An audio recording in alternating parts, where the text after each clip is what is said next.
Hello and welcome to this free lesson from the Project Management Prepcast. I am Cornelius Fichtner and I am the lead instructor. Thank you for your interest in our PMP exam preparation course.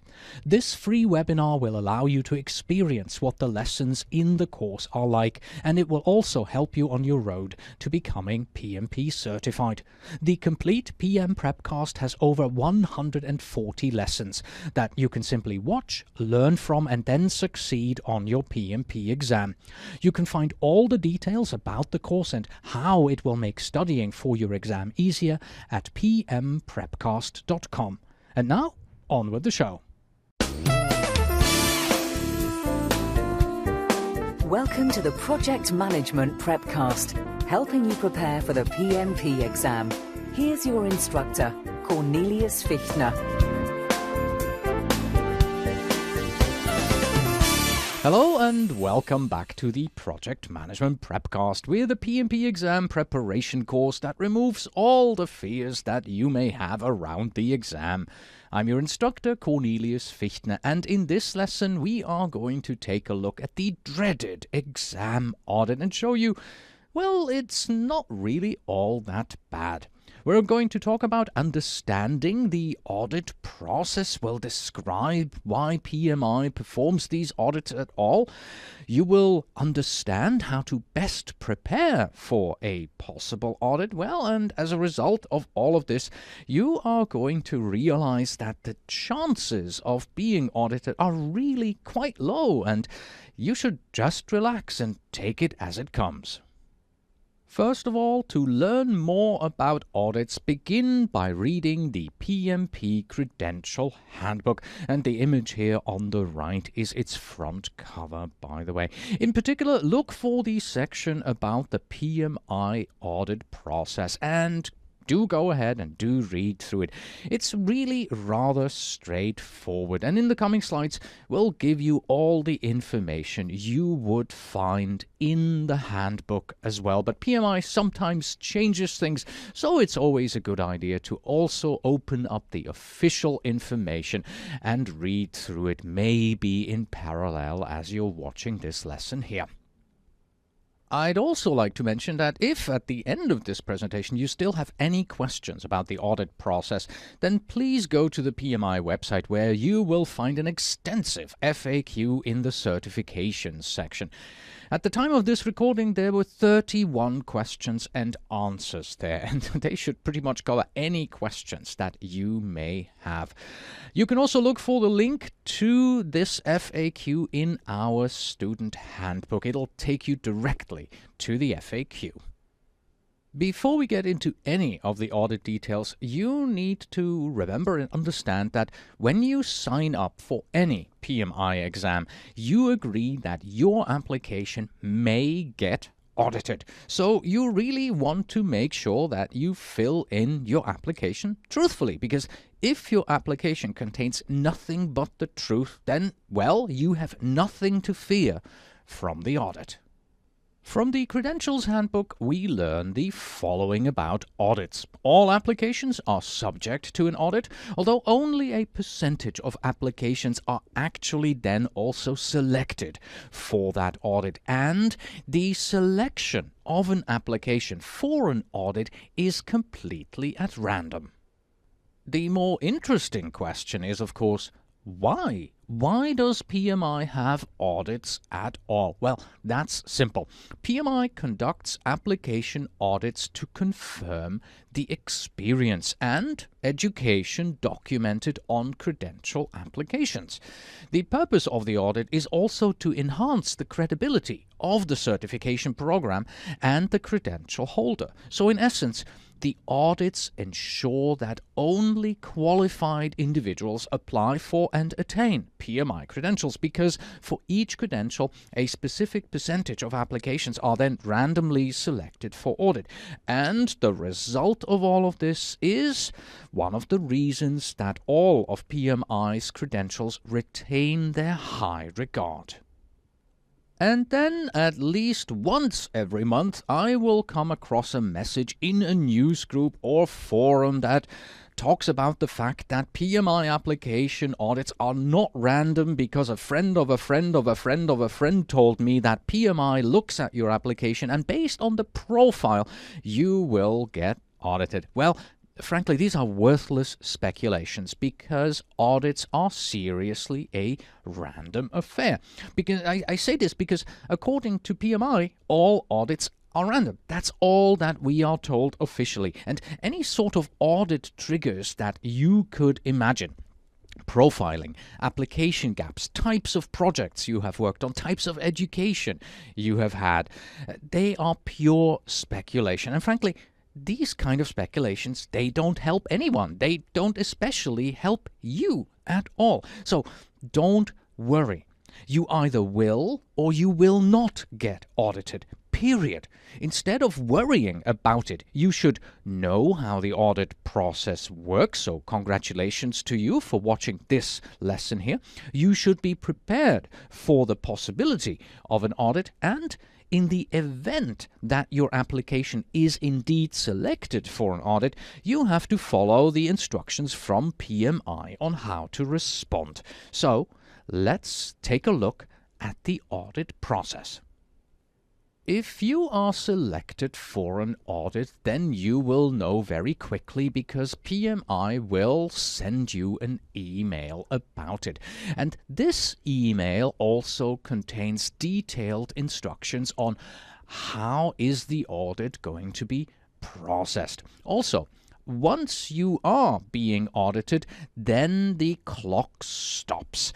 By this we mean that normally you have 1 year following your application to take the exam. But during the audit, this clock stops and does not continue after your audit has been processed. So, if, for example, your audit takes 6 weeks, then you have your usual 1 year eligibility to take the exam and also the 6 weeks that it took for you to complete the audit with PMI. So there is no time lost for you in regards to your eligibility period to take the PMP exam.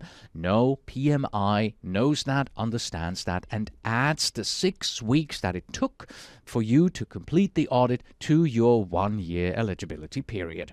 After you get the info about being audited and then log into your account at PMI, you will find the audit package waiting here for you.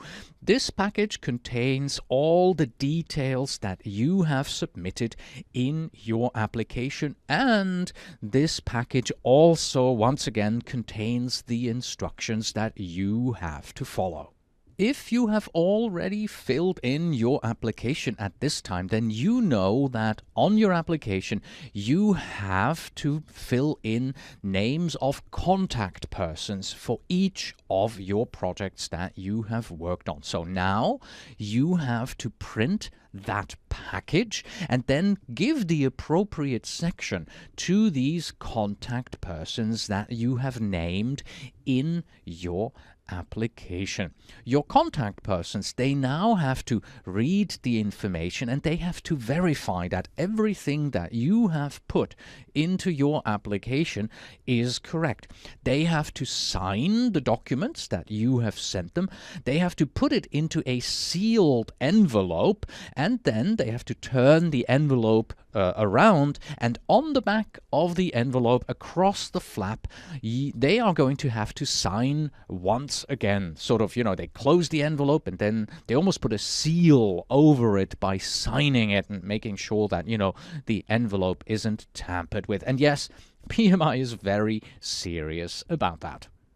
In addition to this confirmation from your contact persons, you are also going to have to make photocopies of the certificates of training that you have received. For example, from your diplomas, your master's degree, your bachelor's degree, your high school diplomas, etc. And from the training courses that show that you have received your training contact hours in in project management. So you have purchased the PM Prepcast here, and you will receive a certificate for contact hours from us once you take your final exam. So simply make a photocopy of that certificate and include it in your package. And then you are going to have to send the sealed envelopes from your contact persons and the photocopies of your certificates to PMI for review within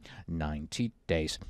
Here it's important to realize that you have the power to expedite the audit process. The sooner you respond, the sooner it is processed. PMI is usually rather quick in processing your audit documents after you send them back, and in some cases it can take as little as 4 days. And then, of course, once PMI has received your audit package, then they will inform you about their decision that your audit has been accepted or declined via email. Here are some more important points to remember about returning the audit documents to PMI. The good news for everybody is that the experience verification forms and your copies of your bachelor's or master's degree, they do not have to be notarized. A simple photocopy is sufficient. So, once you have everything ready, you can simply send your completed audit forms by regular postal mail or express courier service back to PMI. PMI will not accept faxed or emailed audit documents. PMI also doesn't accept an email signature, so you cannot email to your contact persons and then they will return everything via email and then you print out their responses. No, they have to print it, they have to sign it, it has to be an original signature on the document, and they have to physically mail everything back to you in that sealed and signed envelope. Also, when you send your documents to PMI, please do send everything at once. And as I have said before, if you are able to provide the necessary documentation to PMI, then the audit takes about 5 to 7 business days on PMI's side to complete. But like I said, I've heard of instances where it was 4 days or even below. So it's a rather quick and straightforward process from the side of PMI. If you are really unlucky and you fail the audit, then here is what is going to happen. PMI will refund the credential fee minus a processing fee to you. Your application will, of course, be rejected, and then PMI further writes on their website that the certification department will address further actions on a case-by-case basis. They do not specify what exactly this means, and I personally only know of one single person who has failed the audit. He failed because one of his contact persons disagreed with the information that he provided on the application form to PMI. The measure that the certification department took in his case were rather drastic. He is now no longer eligible to apply for any PMI certification at all. Not the PMP, not the PMI ACP, not the CAPM, none of them. But remember, this is the single person I know in almost 10 years of teaching for PMI certification. So don't let this get to you. Instead, let's use his story here as a motivation to prepare and make certain that this does not happen to you. That much said, here are my recommendations for you and how you should prepare today for an eventual audit. First of all, just realize that there is a 50-50 chance that you will or will not get audited. Be truthful on your PMI application. Stick to the truth. Don't stretch the truth. Have everything you write in the application documented. Make sure you have your diplomas. Make sure you have your training certificates available. And This is maybe the most important part. Contact your former employers, supervisors, colleagues before you submit your application. Because, after all, you do name them in your application as your contact person. Tell them that you are applying for the PMP exam and that if you should get audited, that they would have to review and confirm your application. Even better, show them what you have written in your application. Send them a copy of your notes about the projects you worked on and ask if they agree with what you have written about your participation in that particular project. This is a positive and proactive way to approach your application. As I said before, worrying about whether or not you will get audited because you fit a certain profile is futile, because you'll just worry too much. Instead of investing energy into worrying, invest the energy into properly studying for the exam. And that's really it.